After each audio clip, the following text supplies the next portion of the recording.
All right, so over the weekend I played a lot of Warzone, played a lot of Ground War, mostly actually Ground War on Modern Warfare because they took away the realism mode, brought the actual real Ground War back, the fun version, at least in my opinion. The other one's like a hardcore mode with 48 players on the map, which just seems like a lot of unintended headshots by a bunch of noobs spraying hip fire and shit.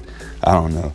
But anyways, what I wanted to talk about today is the variety in ping in Call of Duty, and particularly how the ping is hidden on Cold War.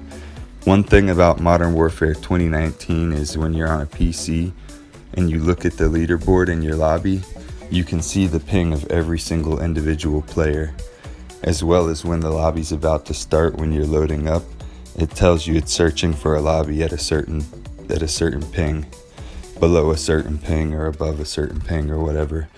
On Cold War, that's completely hidden on the leaderboard, and you can see your own ping, but it's basically hidden at the back of the menu. You have to go to the start menu and go all the way over to the right and then find it right there. And that's just going to be your ping, so you have no idea if there's somebody running around in your lobby with 200 ping because of skill-based matchmaking. And only way that you know if you have 200 ping in that particular lobby is if you go to the start menu. I mean, do you go to the start menu and check your ping every single game?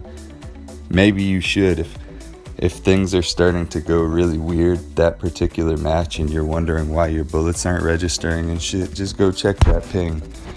Maybe that's the explanation in that particular moment. That's why I don't go for nukes anymore in Ground War, because it's like most of the time I just get shot by some like sniper with a thermal scope from across the map who's camping in the spawn. And there's just so many random features and stuff, so many random aspects. And over the weekend I would notice anytime I would die and think that it was like shoot first, die first or some type of BS, I'd go to the leaderboard and I would look at the person's ping. Either the person would have like 200 ping and I would have like 30, or I would have 200 and they would have 30. Whenever there's a match, whether you're the 200 versus the 30 or vice versa, one of you guys is going to have an advantage, and it's not always consistent who's going to have the advantage, because sometimes the guy with 200 ping will shoot and he'll get a packet burst and all of his fucking bullets will hit you instantly. They won't be spread out over the time that the bullets were hitting, because his shit was delayed. Instead of his bullets that should have been hitting you for the past 2 seconds or whatever, they all just smack you at once while your bullets were consistently registering or whatever, and he's about to be dead, and then just bam, you just get hit with a couple seconds of bullets instantly and die. I don't know if y'all have ever experienced that before. It used to happen a bunch on like Battlefield. I think a big cause for the variety of the ping is not only skill-based matchmaking. I think it's the player base in general, how many players are online that play a specific mode. I think it's how many players are online in your specific area at a moment. And certain modes like Fireteam, Dirty Bomb, or Warzone or Ground War, they have, I guess, some level of skill-based matchmaking involved, because at the end of the day they're still trying to protect certain player base and stuff like that. But because of there being a larger lobby, they're not simply able to sit there and have you queuing up for 30 minutes just to get an easy lobby or something like that if you're a terrible player. So Ground War's a little bit more lenient in that regard. The thing that people don't keep in mind when they think about skill-based matchmaking and stuff like that, especially like Warzone or one of these larger scale modes, you can't have a full lobby of a bunch of people with super high KD, even if it's the highest ranking Warzone lobby. You're probably going to have an average person with like a 1.4 or 1.5 walking around, and still there's going to be like 10 people in the lobby that are higher than that, and those are like the anomalies.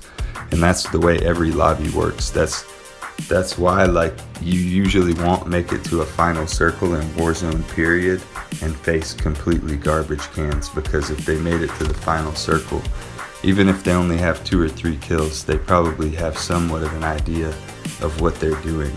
So my biggest concern with the game is just their servers. I really feel like they need to get better servers if they want to continue to push these strong levels of matchmaking and things like that, because it is messing up the connection.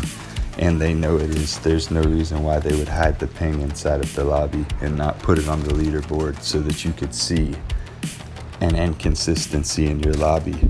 Why make it so listen to my voice cracking. Why make it so competitive if you're just gonna go and turn around and make the connection the absolute opposite of competitive? Unless, of course, like some people would say, they're actually like nerfing people in real time. Like you go on a streak and then your connection, your hit detection, your enemy hitboxes are smaller, all these type of things. I mean, if all of those type of things are true, I think that the Call of Duty community is fucked, and the whole game in general eventually is going to die, because there's no way that they're going to make games and this many people play them and nobody notice. With the new generations of consoles, as well as Call of Duty moving over to PC, there's no excuse for them having 50 tick rate servers. They need to be moving back up. They need to step it up. Honestly, they need to move it up to 120 hertz, just like Valorant's doing. You know, it's going to be more expensive for Call of Duty.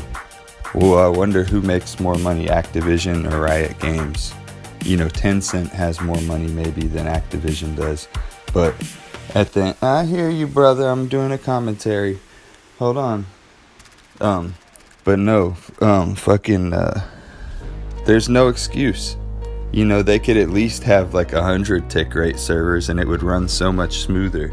Everybody will get to experience the game at over 120 hertz in another year or two, maybe 3 years, once everybody's kind of caught up to the console generation or PCs.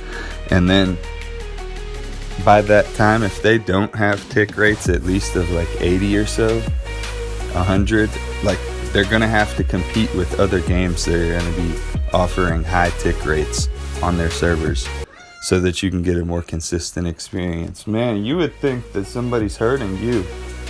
You just demanding, huh? Alright, well, I'll catch y'all later. I gotta pet my cat. He's whining.